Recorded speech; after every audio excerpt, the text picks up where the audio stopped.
ഇന്നലെ രാത്രി എനിക്ക് എന്താ സംഭവിച്ചത്? ഒരു രാത്രി കൊണ്ട് എങ്ങനെ ഞാൻ 7 മാസം പ്രഗ്നന്റ് ആയെന്ന് നിങ്ങൾക്കറിയോ?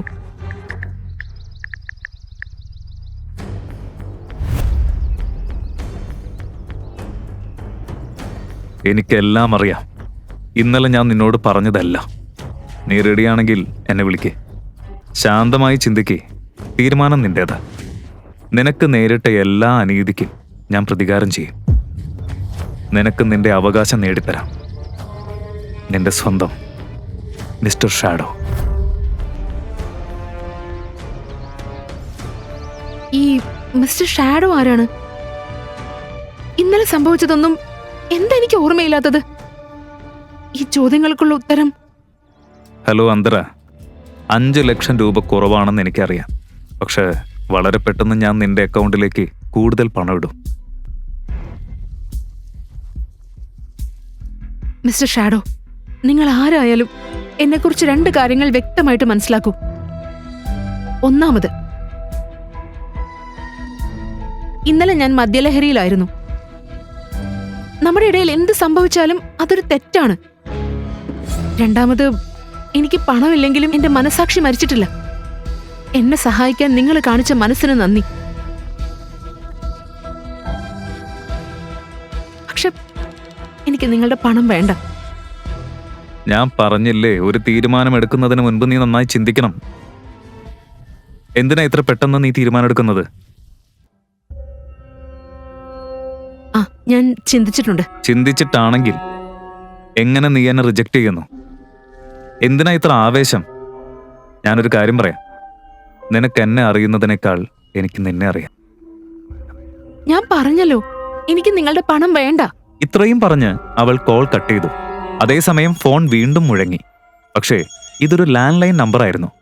അന്തര കോൾ അറ്റൻഡ് ചെയ്തു. മിസ്സസ് അന്തര, നിങ്ങളുടെ അങ്കിളിനെ ഞങ്ങളുടെ ഹോസ്പിറ്റലിൽ അഡ്മിറ്റ് ചെയ്തിട്ടുണ്ട്. അവരുടെ സിറ്റുവേഷൻ വളരെ മോശമാണ്. പ്ലീസ് ഉടൻ ഹോസ്പിറ്റലിലേക്ക് വരൂ. ഇത് കേട്ടപ്പോൾ അന്തരയുടെ കണ്ണുകൾ വലുതായി. ഒരു ഓട്ടോറിക്ഷ ലൈഫ് കെയർ ഹോസ്പിറ്റലിന്റെ ഗേറ്റിന്റെ മുന്നിലെത്തി. അന്തര അയാൾക്ക് പൈസ കൊടുത്ത് ഓടി ഹോസ്പിറ്റലിലേക്ക് കയറി.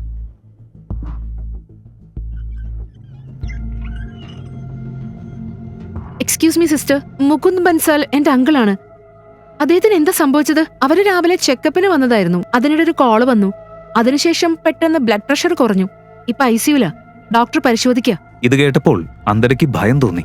മുകുന്ദ് ബൻസൽ ഗായത്രിയുടെ അച്ഛനും അന്തരയുടെ അമ്മയുടെ ആങ്ങളെയുമായിരുന്നു. അയാൾക്ക് ഇതിനു മുമ്പും ഹാർട്ട് അറ്റാക്ക് ഉണ്ടായിട്ടുണ്ട്.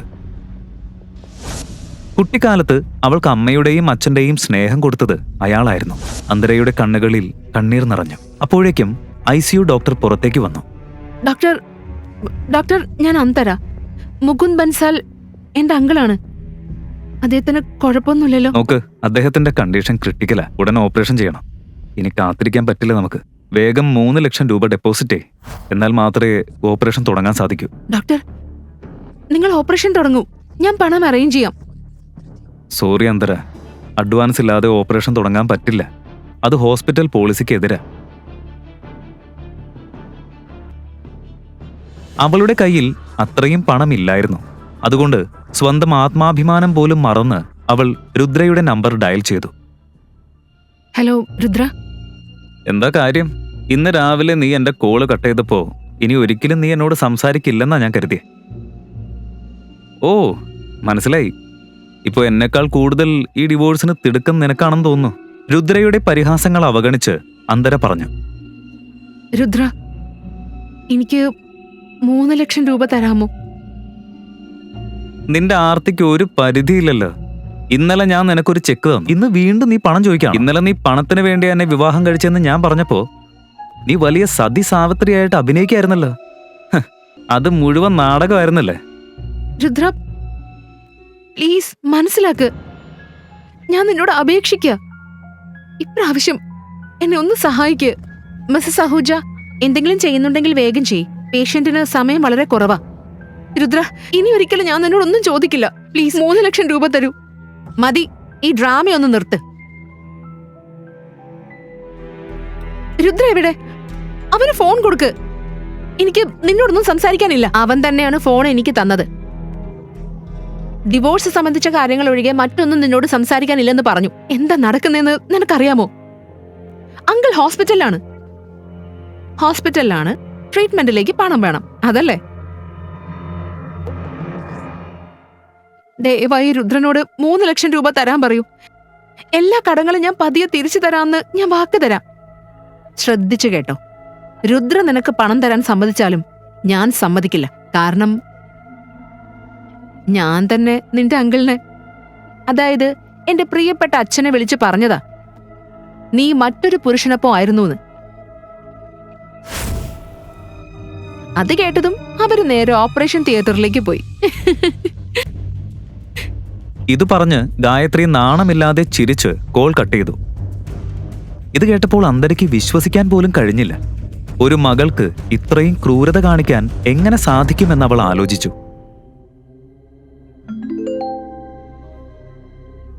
അതേസമയം അവളുടെ ശ്രദ്ധ ഒരു കാർഡിലേക്ക് പോയി. അതിലെഴുതിയിരുന്നത് മിസ്റ്റർ ഷാഡോ.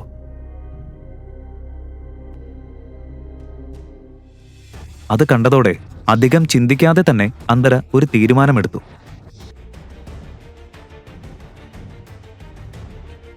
അവൾ മിസ്റ്റർ ഷാഡോയുടെ ഡെബിറ്റ് കാർഡ് പേഴ്സിൽ നിന്നെടുത്തു.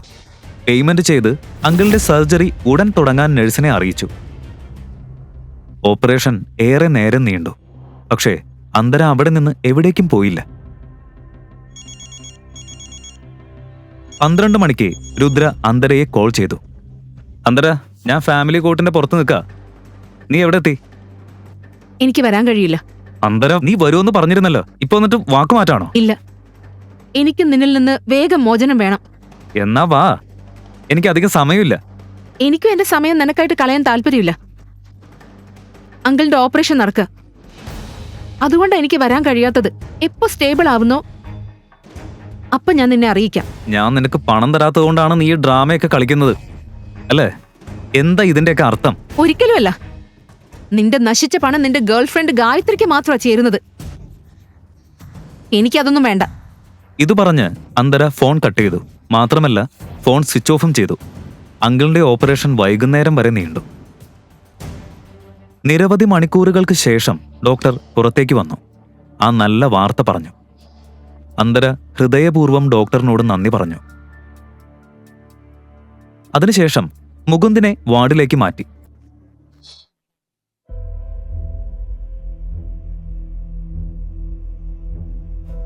അങ്കിൾ, ബോധം വന്നതും അവൻ മുന്നിൽ അന്തരയെ കണ്ടു. മോളെ, ഗായത്രി പറഞ്ഞതെല്ലാം കള്ളമാണെന്ന് ഒരിക്കലെങ്കിലും പറയേ. ഇങ്ങനെ വലിയൊരു തെറ്റ് നീ എങ്ങനെ ചെയ്തു മോളെ? അങ്കിൾ, നിങ്ങൾ കരുതുന്നത് പോലെ ഒന്നുമല്ല. ഇപ്പൊ നിങ്ങൾ സ്ട്രെസ് എടുക്കല്ലേ? ഇതിനെക്കുറിച്ച് രുദ്രയ്ക്ക് അറിയോ? എനിക്കറിയില്ല. ഇനി മുതൽ നീ ശ്രദ്ധയോടെ ഇരിക്കണം മോളെ. ദൈവം രക്ഷിക്കട്ടെ, ഇങ്ങനെ ഒരു തെറ്റ് വീണ്ടും സംഭവിക്കരുത്. ഇതുകൊണ്ട് നിന്റെ വിവാഹം തകർന്നു പോകും. ഞാൻ മരിച്ചു പോകുമ്പോ നിന്റെ അമ്മയോട് ഞാൻ എന്താ പറയാ?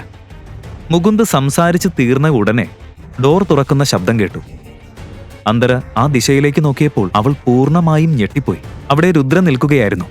ഇപ്പൊ എങ്ങനെയുണ്ട് അങ്കിൾ? കൂടെ ഗായത്രിയും. അയ്യോ രുദ്രമോനെ, വാ വാ, ഇരിക്കേ. അന്തരമോളെ, രുദ്ര എത്ര ബിസിയുള്ള ആളാ. ഓപ്പറേഷന്റെ കാര്യം അവനോട് പറയേണ്ട ആവശ്യം ഉണ്ടായിരുന്നോ? അവന്റെ ജോലി വെറുതെ ഡിസ്റ്റർബ് ആയില്ലേ? അങ്കിൾ, അന്തര എന്നെ വിളിച്ചില്ല. ഞാനിവിടെ വന്നത് ഗായത്രിക്ക് വേണ്ടിയാ. ഗായത്രിക്കോ? എന്തിന്? അപ്പ, നിങ്ങളുടെ ആരോഗ്യത്തെക്കുറിച്ച് ചോദിക്കാനും കൂടെ മറ്റൊരു കാര്യം പറയാനോ ഞങ്ങൾ വന്നത്. കഴിഞ്ഞ 48 മണിക്കൂറിൽ സംഭവിച്ചതെല്ലാം ഗായത്രി മുകുന്ദിനോട് പറഞ്ഞാൽ അയാൾക്കത് താങ്ങാൻ കഴിയില്ലായിരുന്നു. ഇപ്പോൾ അന്തര എന്തു ചെയ്യും? അവൾക്ക് ഗായത്രിയെ തടയാൻ കഴിയുമോ? അല്ലെങ്കിൽ തന്റെ മാതാപിതാക്കളെ പോലെ തന്നെ അങ്കിളിനെയും അവൾക്ക് നഷ്ടപ്പെടുമോ?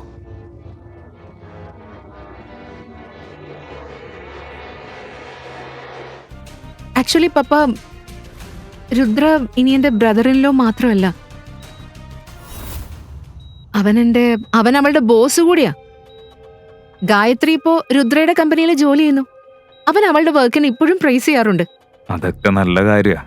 ഗായത്രിയുടെ പഠനത്തിനായിട്ട് ഞങ്ങൾ സഹിച്ച കഷ്ടങ്ങള് ഇപ്പൊ ഫലം കാണുന്നുണ്ട്. ഇപ്പോ അന്തര ഗായത്രിയെ തടഞ്ഞെങ്കിലും എപ്പോഴാണ് അവൾ എന്തെങ്കിലും പറയുക എന്ന് പറയാൻ പറ്റില്ല. അല്ല, നിങ്ങൾ എന്താ നിൽക്കുന്നത്? ഇരിക്കൂ. നിങ്ങളുടെ ഹെൽത്ത് നോക്കാനാണ് ഞങ്ങൾ വന്നത്. ഇപ്പോ നിങ്ങൾക്ക് ഭേദമായിട്ട് തോന്നുന്നുണ്ട്. ആക്ച്വലി ഓഫീസിലേക്ക് ലേറ്റ് ആവുന്നുണ്ട്. ഞങ്ങൾ പോട്ടെ. നിങ്ങളെല്ലാവരും നിങ്ങളുടെ ജോലി നോക്ക്. എന്നെ കുറിച്ച് ആലോചിച്ച് വിഷമിക്കണ്ട. അങ്കിൾ, എന്തെങ്കിലും ആവശ്യമുണ്ടെങ്കിൽ എന്നെ വിളിച്ചാൽ മതി. അല്ലെങ്കിൽ ഗായത്രി വിളിക്കാം. രുദ്രയുടെ ഈ പെരുമാറ്റം കണ്ടപ്പോൾ മുകുന്ദിന് എപ്പോഴും തോന്നിയിരുന്നത് അന്തര വളരെ ഭാഗ്യവതിയാണ് എന്നായിരുന്നു. ഇത്ര ബിസി ആയിരിക്കുമ്പോഴും ഇന്ന് അവൻ വന്നത് മൂലം മുകുന്ദിന് അവനോടുള്ള ബഹുമാനം കൂടി.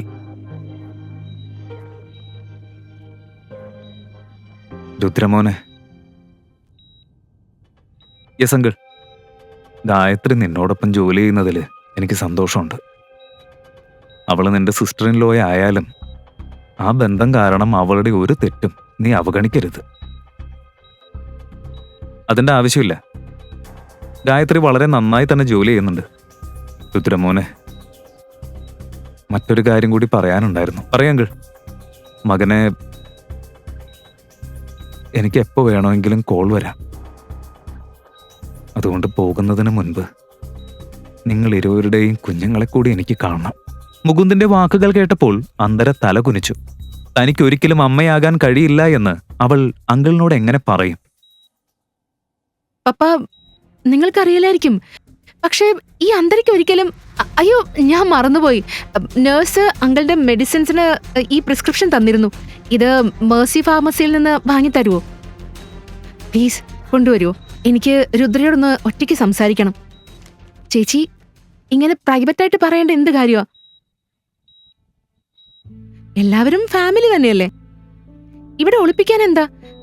അല്ല രുദ്ര, അബ്രോഡ് പഠിച്ചതുകൊണ്ട് നിനക്ക് വെസ്റ്റേൺ കൾച്ചറൊക്കെ വന്നു തോന്നുന്നു. ബ്രദർ ഇൻ ലോയെ പേര് പറഞ്ഞ് വിളിക്കുകയാണോ നീ? ഗായത്രി, ഭർത്താവും ഭാര്യയും തമ്മിലുള്ള സ്വകാര്യ കാര്യങ്ങളിൽ ആരും ഇടപെടാൻ പാടില്ല. നീ ഇപ്പൊ പോയി മെഡിസിൻസ് വാങ്ങി വരൂ.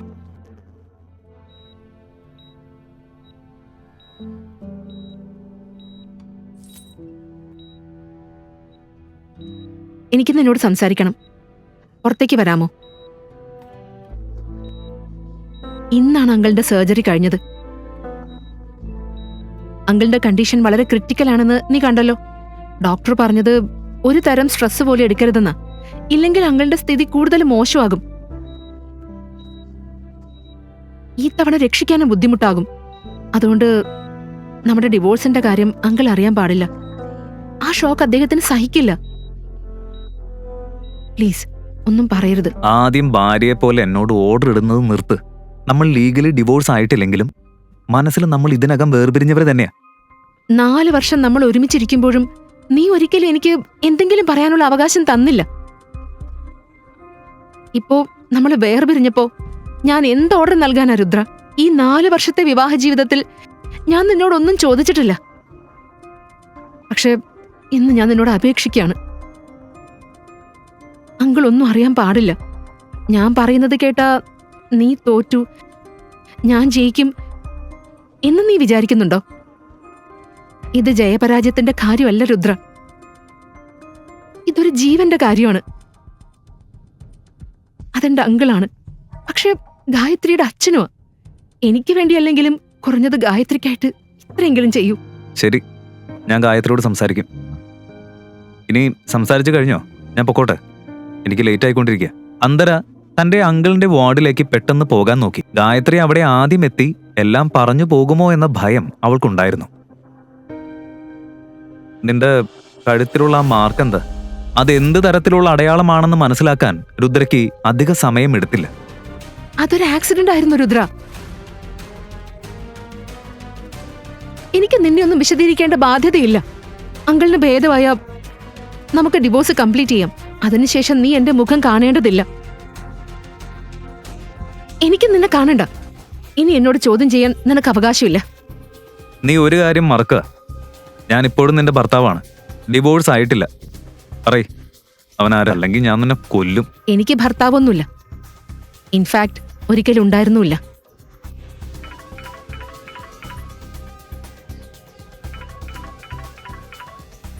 അന്തര തന്റെ അങ്കിളിന്റെ വാർഡിലേക്ക് നടന്നു.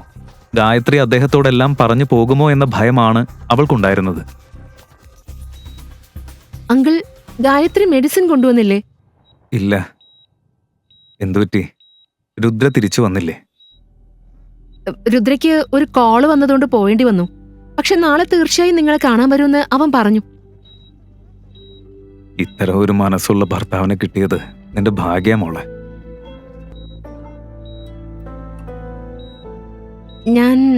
ഞാൻ പോയി മെഡിസിൻ വാങ്ങിയിട്ട് വരാം.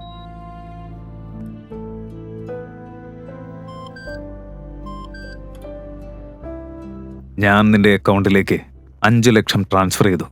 Have a look. ഫാർമസിയിൽ മെഡിസിൻസിന്റെ പ്രൈസ് കണ്ടപ്പോൾ ഗായത്രി അത് വാങ്ങാത്തത് എന്തുകൊണ്ടാണെന്ന് അന്തരയ്ക്ക് മനസ്സിലായി. ഒരാഴ്ചയ്ക്ക് വേണ്ട മെഡിസിൻസിന്റെ ബില്ല് മാത്രം 24,000 രൂപയായിരുന്നു. അങ്കിൾ, മെഡിസിൻ കൊണ്ടുവന്നു. ഞാനിവിടെ വെക്കുന്നുണ്ട്. എനിക്കിപ്പോ പോണം. പക്ഷെ നാളെ രാവിലെ തന്നെ ഞാൻ വരാം. അന്തര ഹോട്ടൽ ഓഷ്യൻ സ്റ്റാറിൽ എത്തിയപ്പോൾ സമയം 9:10 ബാക്കിയായിരുന്നു. മിസ്റ്റർ ഷാഡോ ആരാണെന്ന് അറിയാനുള്ള ആകാംക്ഷ അവൾക്കുണ്ടായിരുന്നു. അതോടൊപ്പം ചെറിയൊരു ഭയവും.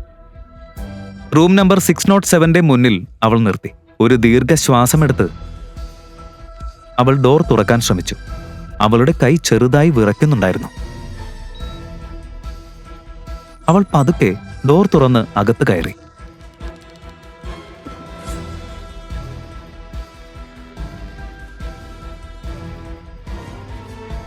ഹലോ അന്തര. മങ്ങിയ വെളിച്ചത്തിൽ വിൻഡോയുടെ സമീപം നിൽക്കുന്ന ഒരു മനുഷ്യന്റെ നിഴൽ അന്തരയ്ക്ക് കാണാനായി. അന്തരയ്ക്ക് മിസ്റ്റർ ഷാഡോ ആരാണെന്ന് കണ്ടെത്താനാകുമോ? യഥാർത്ഥത്തിൽ അങ്ങനെയൊരാളുണ്ടോ? അവന്റെ കയ്യിൽ ഒരു ഗ്ലാസ് ഉണ്ടായിരുന്നു. അവൻ കുടിച്ചുകൊണ്ടിരിക്കുകയായിരുന്നു. അകത്തേക്ക് വരൂ. അന്തര പതുക്കെ മിസ്റ്റർ ഷാഡോയുടെ അടുത്തേക്ക് നടന്നു. അവളുടെ ഹൃദയം ശക്തമായി ഇടിക്കുകയായിരുന്നു. പക്ഷേ ആ മനുഷ്യൻ ആരാണെന്ന് അവൾക്ക് പോലും അറിവില്ലായിരുന്നു. മിസ്റ്റർ ഷാഡോ, ഒരു ഡ്രിങ്ക് എടുക്കാമോ? ഈ വൈൻ ഞാൻ നിനക്കായി പ്രത്യേകമായി ഫ്രാൻസിൽ നിന്ന് കൊണ്ടുവന്നതാ. ഞാൻ കുടിക്കാറില്ല. ഞാൻ വളരെ സിമ്പിളായ ആളാ. ഇന്നലെ സംഭവിച്ചത് നിങ്ങളെ ഒഫൻഡ് ചെയ്യാനൊന്നും ഞാൻ ഉദ്ദേശിച്ചില്ല. നിങ്ങൾക്ക് എന്തെങ്കിലും നഷ്ടമായിട്ടുണ്ടെങ്കിൽ അത് ഞാൻ കോമ്പൻസേറ്റ് ചെയ്ത് തരാൻ തയ്യാറാ. ശരി. അപ്പോ എന്റെ കോപത്തിന് നീ എങ്ങനെ കോമ്പൻസേറ്റ് ചെയ്യും മിസ്റ്റർ അന്തര ആഹൂജ? നിങ്ങൾക്ക് എന്റെ ഫുൾ നെയിം അറിയാമോ? ഞാൻ പറഞ്ഞില്ലേ, നിന്നെക്കുറിച്ച് നിന്നേക്കാൾ എനിക്കറിയാം. ഈ മനുഷ്യനിൽ എന്തോ വ്യത്യസ്തമായ ഒരു ശക്തിയുണ്ടെന്ന് അന്തരയ്ക്ക് തോന്നി. താനൊരു വിവാഹിതയായ സ്ത്രീയാണ്. ഒരിക്കലും അമ്മയാകാൻ കഴിയില്ല. അതുകൊണ്ടാണ് ഭർത്താവും അമ്മായിയമ്മയും അവളെ വീട്ടിൽ നിന്നും പുറത്താക്കിയത്. എന്നാലും മിസ്റ്റർ ഷാഡോ എന്തിനാണ് അവൾക്ക് വേണ്ടി ഇത്രയും പണം ചിലവഴിക്കുന്നതെന്ന് അവൾക്ക് മനസ്സിലായില്ല. ഞാൻ ആരാണ്?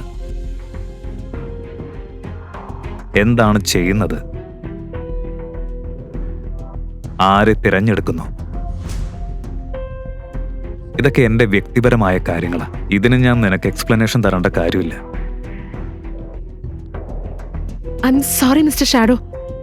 അപ്പോ ഇനി എന്തിനാ നമ്മൾ കാത്തിരിക്കുന്നത്? ഇപ്പൊ തന്നെ നമ്മുടെ ലവ് സ്റ്റോറി തുടങ്ങാലോ. ഞാൻ ഇപ്പോഴും ഡിവോഴ്സ് ആയിട്ടില്ല. അതിനെന്താ പ്രശ്നം? ആദ്യം ഡിവോഴ്സ് കംപ്ലീറ്റ് ആകണം. അതുവരെ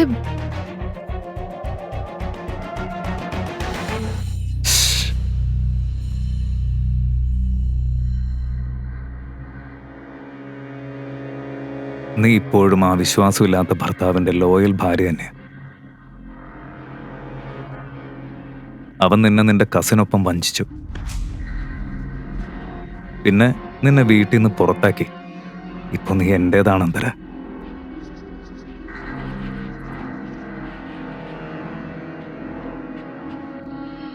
അന്തരയ്ക്ക് മിസ്റ്റർ ഷാഡോയുടെ ആകർഷണം പൂർണ്ണമായും അനുഭവപ്പെട്ടു.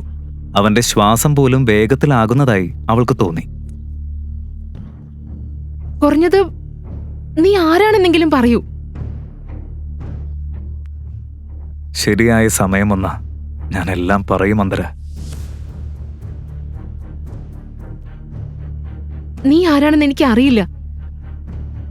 അതുകൊണ്ട് മറ്റാരെങ്കിലും ഈ അവസരം ഉപയോഗിച്ച് നിന്റെ സ്ഥാനത്ത് വരാൻ പോലും സാധ്യതയുണ്ട്.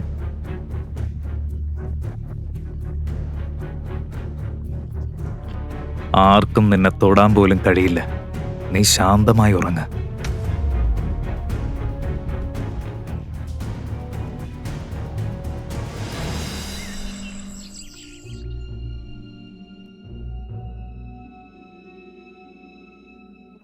മറ്റൊരു രാത്രിയും ഇങ്ങനെ കടന്നുപോയി.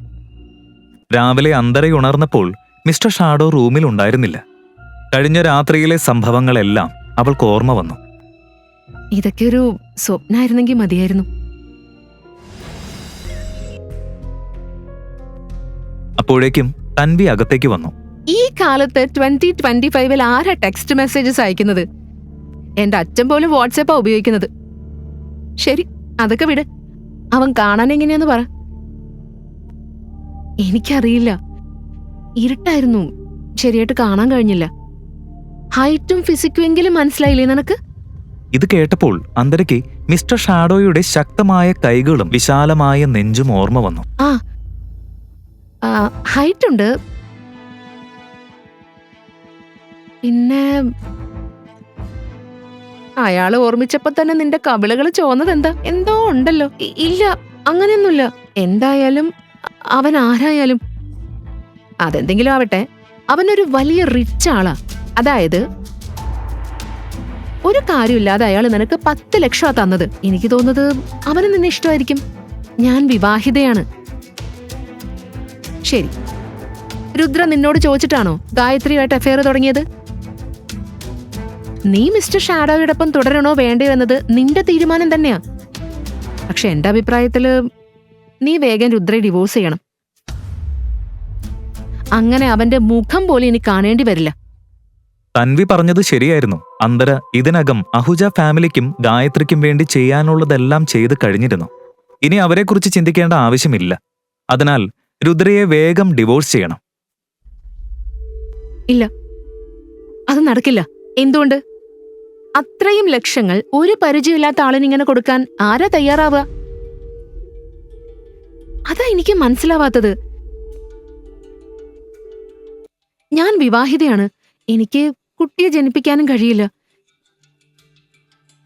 എന്നിട്ടും അവൻ എനിക്കായിട്ട് ഇത്രയും ചെയ്യുന്നത് എന്തിനാ? മിസ്റ്റർ ഷാഡോ ആരാണ്? എന്തുകൊണ്ട് അവൻ തന്റെ മുഖം അവളെ കാണിക്കുന്നില്ല? ഈ മനുഷ്യന്റെ രഹസ്യം എന്താണ്? അവൻ യഥാർത്ഥത്തിൽ അന്തരയെ സഹായിക്കാനാണോ, അല്ലെങ്കിൽ ഇതെല്ലാം ഒരു കുതന്ത്രമാണോ? ഈ കഥയുടെ ബാക്കി അറിയാൻ അടുത്ത എപ്പിസോഡ് കാണൂ. പോക്കറ്റ് FM-ൽ മാത്രം. Download pocket FM app. Link in description.